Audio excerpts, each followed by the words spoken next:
Okay, I don't have bias against any particular culture or genre of music, etc., etc. Though I have, strong objections to music per se, though there's some scholarly discussion about it. But I will show you what I'm convinced of. I think nowadays music is probably one of the easiest means to lose your moral sense. Music is audio pornography today. That's what it is. It's explicit, it's shameless, it's vulgar, it takes your sense of humanity away from you, it makes you look at women as objects, worse than animals. And these people are talking about women like they're talking about, an animal, really. It objectifies women, and especially I've noticed a lot of the brothers that I know of, Muslims, that are really into the hip-hop scene, and they're kind of doing the hifz of the song, right? They're memorizing the song, and they're really good at reciting it with perfect tajweed too, right? And so they do that, and it's just horrible language, horrible, horrific language. The only simple response I have to that, if you have any regard for the book of Allah, that you really think it's from Allah, بِئْسَ الْإِسْمُ الْفُسُوقُ بَعْدَ الْإِيمَانِ. Even the name, the mention, the word for something bad is terrible once you have faith. Even the mention of something terrible is horrible for you, it's harmful for you after you have faith. You have to have a clean tongue. You have to say what قُلْ لِعِبَادِي يَقُولْ الَّتِي هِيَ أَحْسَنُ. Tell my slave to say that which is the best.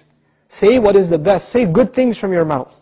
So this is the first thing. When you say horrible things, and you say things that are in direct contradiction to the moral gauge Allah gifted us with, then obviously you're deviating from your natural fitrah, your predisposition to turn to Allah. And when you constantly listen to garbage like that, then you get deviated. And you don't find pleasure except in disobedience to Allah. And that's a sign of a sick heart. So one has to distance themselves from this. This is the first step. And I'll tell you, this is my personal measure. This is not a fatwa. It's my personal analysis. You don't have to take it.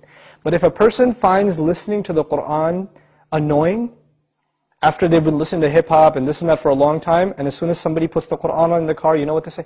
Oh man, turn that off, man. I don't want to, I just want to talk. And they immediately, they get a little annoyed when they hear the Qur'an. That actually means the shayateen have taken over. And they're constantly making waswas out of this person.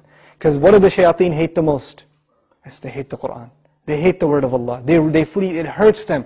So you know what they do? Because this person has let the shayateen, the devils, into his heart, they start pinching at his heart when he hears Qur'an, and he says, I don't want to hear this. Right? It's like surgery, it's like pulling a tooth for this person. This happens. When you try to give this person a reminder from Allah's word, they get annoyed by it, like agitated, like an allergic reaction. Why? Because they've let the shayateen in. To let them out, the first thing you got to do is stop supplying them with fuel. This is fuel. This useless wasting of time, this is fuel for shaitan. They love that you waste your time. They love it.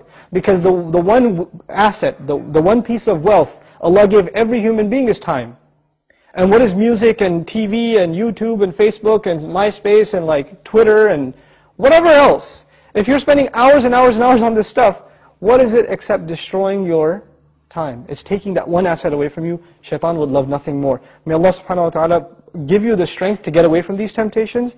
My advice that I keep going over, I can't get enough of giving this advice, find better friends. Find company that is not into these things and try to spend more time with them, and inshallah you'll wean yourself off of these habits. Bi-idhnillah.